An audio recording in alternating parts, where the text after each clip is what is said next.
Yan. Bye. Bye. Basta, Okay naman po. ikaw ba yung subscriber? Hindi. Po. Ah. Na-influence niyo po ako at some Wow. way. Wag naman!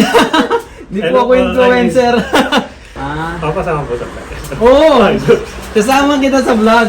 Ah. Matanong kita, sige, ano ba yung pinaka-struggle mo dito sa Canada ngayon? Or yung mga na-experience mo dati?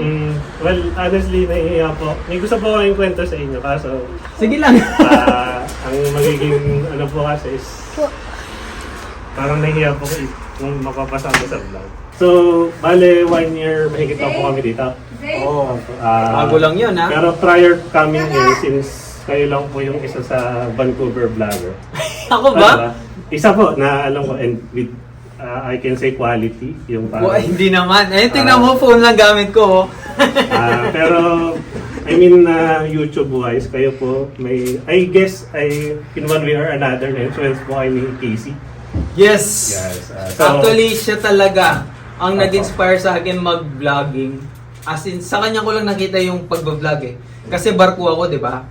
Kung nakita ko lang siya noon nung nagbabarko ako, sana noon pa Nasimulan niyo na. nasimulan ko na. So, nakita ko lang yung pag-vlog nung nandito na ako sa Canada. Kasi sa barko, medyo hindi ako masyadong nagtititingin sa social media. Okay. So, yun, nung nakita ko siya, ayun, Very unique po yung kanyang, siya po yung Oo. pioneer ng vlogging. Ito puro talaga. vlogging. Oo, ayan. Ayan Sorry. guys, kung di nyo, kasi hindi ko to nasabi sa sa mga vlogs ko.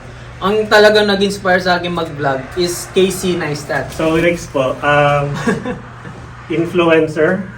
Na-influence niyo po ako in one way or another. So, Pumunta dito? pagdating po dito, kasi medyo meron po kasing related sa part ng ano.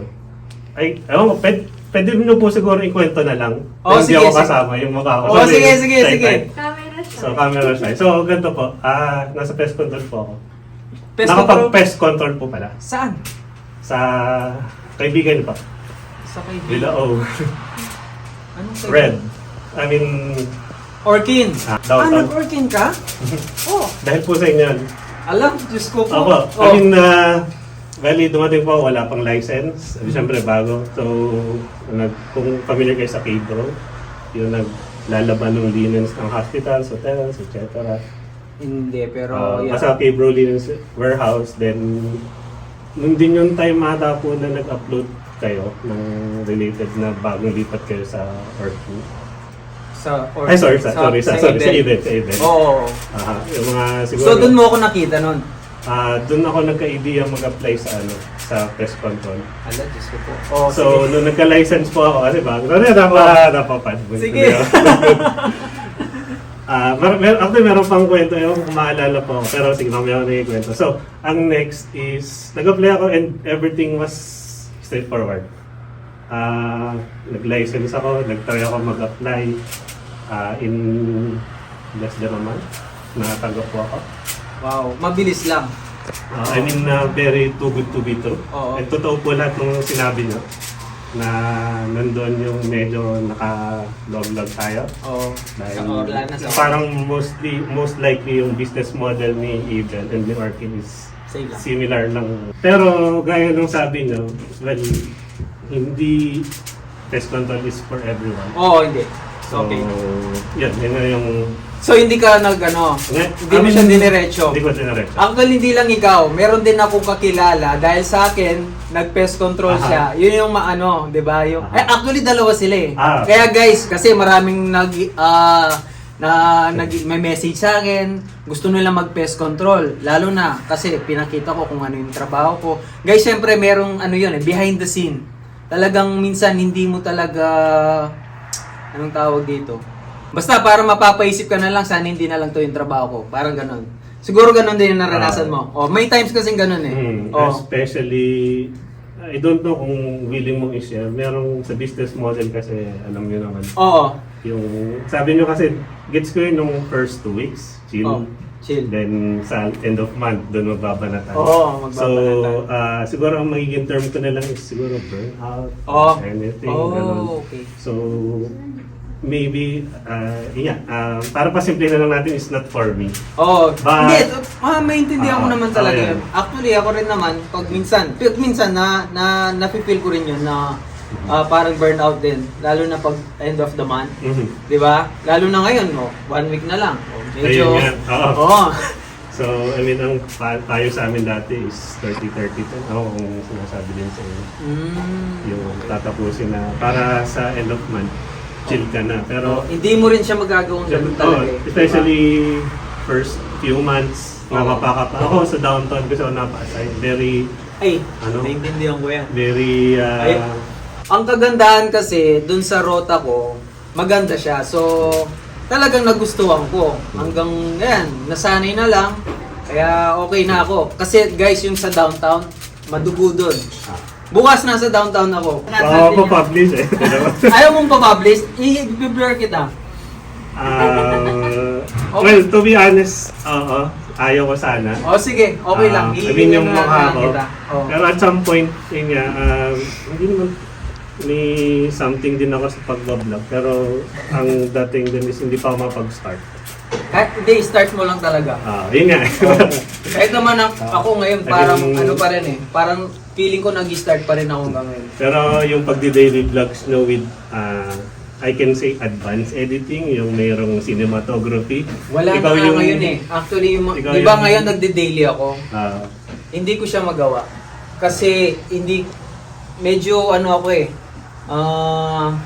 hindi ka kasi, feeling ko lang hindi ko kontento sa straightforward. Oo. mo may Gusto iba't ko ibang meron angle. silang makikita na something. Hindi naman para sa kanila eh. Para sa akin din yun eh. Yung tipong, ay kailangan gawin ko to para sa akin. Mhm. So minsan yung content ko para lang sa mga viewers, pero yung kunwari yung mga cinematography, para sa akin yun.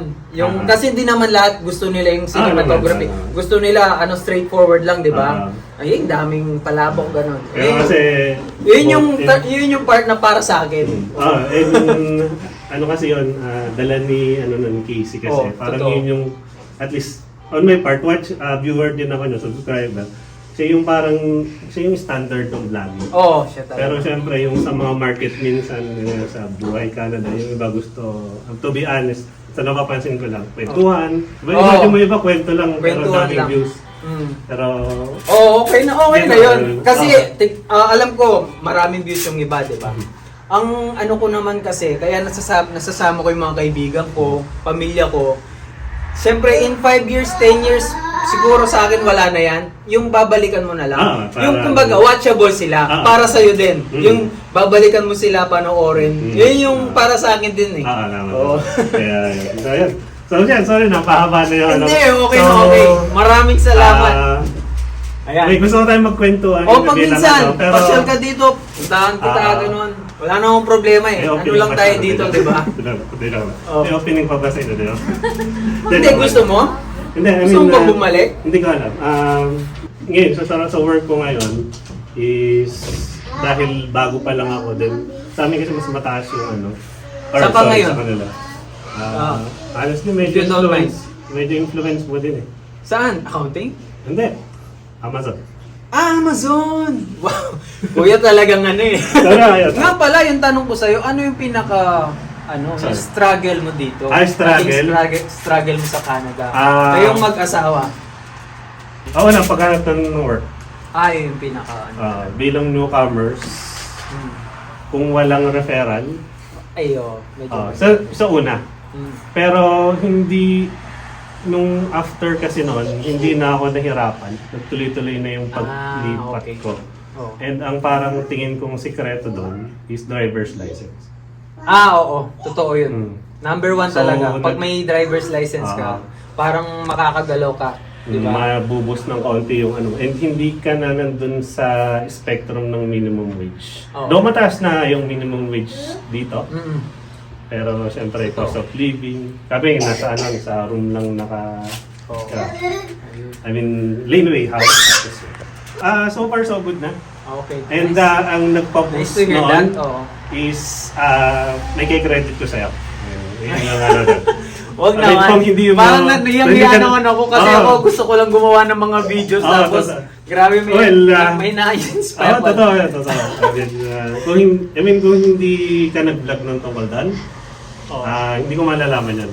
Sheesh. Then siya yung nag-boost, then yun, meron na kaming ano doon, Salamat. kotse na, Wow. luma naman, mura lang yun, pero at least nasa, struggle lang sa simula is paghanap ng work. Okay. Ngayon, sa balita ko, mas humirap na. Kasi kami yung nung first or second grade ng mga dating ng international students nakapasok ako dun sa work ko dahil sa referral ng kapitbahay ko actually. Pero mahirap yung trabaho. Nag-lose ako ng 15 kilograms in 3 months. Though, goal ko naman nun, pero, sorry, Ayun. tawa na tayo, napapaano na yun dito, napamapaan ko. Pero, Okay lang. Yun yung Grabe. Maraming salamat talaga pero, sa sorry, panonood. siya Yung panonood lang, sobrang pasasalamat ko na yun. I mean, hindi na ako yun, baka may akong contamination, pero well, thank you. Hindi, okay lang. I mean, ang dinayo ko Maraming talaga dito is, salamat, ikaw, hindi yung sisig. Wow. Grabe, hindi ko expect yun. Yung subscriber natin, matagal na pala siyang nanonood. Shoutout sa'yo, pare. Maraming salamat. Ano, Mary? Ang cute mo, ang gulo-gulo mo, pero okay lang. So, say bye-bye. Bye-bye.